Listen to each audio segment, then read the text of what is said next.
Hello అండి అందరికీ welcome to అశ్వధారాధ్య vlogs. అందరు ఎలా ఉన్నారు? బాగున్నారా? నా పేరు స్వర్ణ. నేనైతే ఇక్కడ పూజ సామాన్లు అయితే ఉగాది ముందు రోజే తోమేసి పెట్టుకున్నా. ఎందుకంటే పొద్దున్నే హడావిడి లేకుండా అవుతుంది, పని కూడా తొందరగా అవుతుంది. అవి తోముకుంటుంటే అక్కడే ఒక ½ అవర్ దాకా టైం వేస్ట్ అయింది కదా అనేసి ముందు రోజే తోమి ఎండలో ఆరబెట్టుకొని పక్కకైతే పెట్టుకున్నా. ఇక పొద్దున్నే ముగ్గేసిన. మనం ముగ్గేస్తే అది చిన్నదైనా పెద్దదైనా కొద్దిసేపు చూసి మురిసిపోవాలి కదా, అందుకే కొద్దిసేపు చూసుకుంటాను. ఇంకా ముగ్గేసినాక ఇంట్లో పనులన్నీ చేసుకొని స్నానం అయితే చేసేసి ఈశాన్య మూలన రాగి చెంబు అయితే పెడతాను నేను. ఇంకా రాగి చెంబుకు బొట్లు పెట్టేసి దాంట్లో పసుపు, కుంకుమ, గంధము, అక్షంతలు, జవ్వాది పౌడర్ ఉంటుంది ఒకటి, మంచి స్మెల్ వస్తుంది. దాన్ని వేసి ఫ్లవర్స్ వేసి పైన పెట్టేసిన. ఇంకా అక్కడ కూడా దీపారాధన చేసుకొని ప్రసాదం అయితే పెట్టేసిన. ఇంకా దేవుడి దగ్గర దీపారాధన చేసుకున్నా. ఇప్పుడు ఆయిల్లో కొంచెం జవ్వాది పౌడర్ వేస్తే ఆ దీపం ఉన్నంతసేపు మంచి స్మెల్ వస్తుంది ఇంట్లో. ఇక పూజ అయితే చేసేసుకున్నా. ఇట్లా ముందు రోజే తోమేసి పెట్టుకుంటే హడావిడి లేకుండా తొందరగా అయిపోతుంది, ప్రశాంతంగా ఉంటుంది. ఇంకా అప్పుడే తోమాలి అవన్నీ అంటే కొంచెము టైం పడుతుంది కదా, అందుకే ముందు రోజే తోమేసి పెట్టుకున్నా. ఇంకా స్టవ్ కూడా ముందు రోజు నైటే క్లీన్ చేసి పెట్టుకున్నా. పొద్దున్నే అయితే ముగ్గేసిన. నాకు ఈ పొయ్యి ఇట్లా ముగ్గులు అంటే చిన్నప్పుడు గుర్తొచ్చినాయి. మట్టి పొయ్యి మీద అలికి ముగ్గులేసి వంట స్టార్ట్ చేసేది. రోజు అలికి ముగ్గులు వేసినాకనే పొయ్యి అంటు పెట్టేది అన్నట్టు. నాకు అప్పటి గుర్తొచ్చినాయి చిన్నప్పటి. ఇంకా పప్పు అయితే నానబెట్టేసిన. శనగపప్పుని భక్షాల కోసం అయితే నానబెట్టి పక్కకు పెట్టేసిన.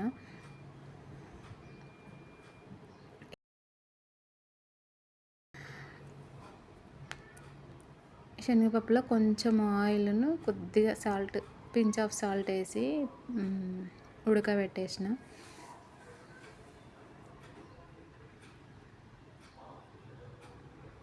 ఇది కొంచెం పలుకు అయ్యేంత వరకు ఉంచి దించేసుకున్నా. మరీ మెత్తగా అయితే గుజ్జు గుజ్జు లెక్క అవుతుంది అనేసి కొంచెం పలుకు మీద ఉండగానే దించేసుకున్నా. దించేసి వడపోసుకున్న వాటర్ని. ఆ వాటర్ పడవేయకుండా ఈ శనగపప్పుని కొంచెం మిక్సీలో వేసి ఆ పప్పును ఆ వాటర్లో కలిపి సాంబార్ లెక్క చేసిన. ఏం కూరగాయలు ఏం వేయలే కానీ అట్లా సాంబార్ లెక్క చేసిన. ఇటు కూర అయిపోతుంది, అటు భక్షాలు అయిపోతాయి కదా ఇట్లయితే. ఇక పచ్చడి అయితే చేసి పక్కకు పెట్టేసుకున్నా. ఇంక ఈ పప్పు చల్లారిన తర్వాత మంచిగా మెత్తగా మిక్సీ పట్టేసుకున్న తర్వాత బెల్లం తురిమిన మొత్తము. దానికి సరిపోయేంత బెల్లం తురుముకొని అయితే ఇక్కడ స్టవ్ మీద పెట్టేసిన. అది బెల్లం కరిగినాక మనం మిక్సీ పట్టుకున్న పప్పు ఉంటుంది కదా, దాన్ని దీంట్లో వేసి మంచిగా గట్టిగా అయ్యేదాకా ఉంచాలి. ఇట్లా వేసుకొని పెట్టుకుంటే మనం ఫ్రిడ్జ్లో పెట్టుకుంటే మంచిగా ఎప్పుడు కావాలంటే అప్పుడు భక్షాలు చేసుకోవచ్చు. ఇట్లా టేస్ట్ కూడా బాగుంటుంది. అట్లా మిక్సీ బెల్లమును పప్పు మిక్సీ పట్టి కొంతమంది అట్లా చేస్తారు, కొంతమంది ఇట్లా చేస్తారు.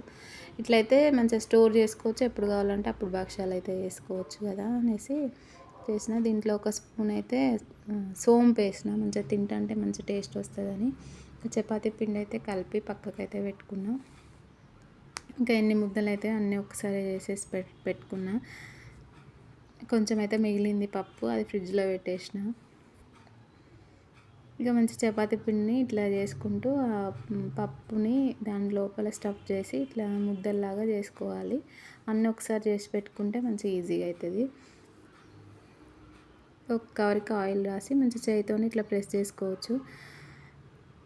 కొంచెం కొంచెం ఆయిల్ పెట్టుకుంటూ చేతికి ఇట్లా ప్రెస్ చేసుకుంటే మంచిగా పల్చగా వస్తాయి. నేనైతే గోధుమ పిండితోనే చేస్తాను, కొంతమంది మైదా పిండితో చేస్తారు, చాలామంది మైదా పిండితోనే చేస్తారు. అవి ఇంకా పల్చగా వస్తాయి కదా అనేసి మైదా పిండితో చేస్తారు. ఇక వీటిని కాల్చుకుంటున్నా. నెయ్యి వేసి కాల్చిన, మంచి టేస్ట్ ఉన్నాయి. భక్షాలు నెయ్యితో కాలితే టేస్ట్ బాగుంటుంది కదా. కానీ చిన్నప్పుడు మంచిగా పప్పు నానబెట్టి రోట్లోనే దంచేది. రోట్లో వేసి దంచేసరికి గంట టైం పట్టేది. అవి ఎప్పుడైతాయా ఎప్పుడు తిందామా అనే ఉండేది నాకైతే. ఎవరికైనా అట్లనే ఉంటుంది కదా చిన్నపిల్లలు అప్పుడు. కానీ అవి దంచుడికే టైం పట్టేది. ఇట్లా చేసి అయితే పక్కకు పెట్టుకున్నాం.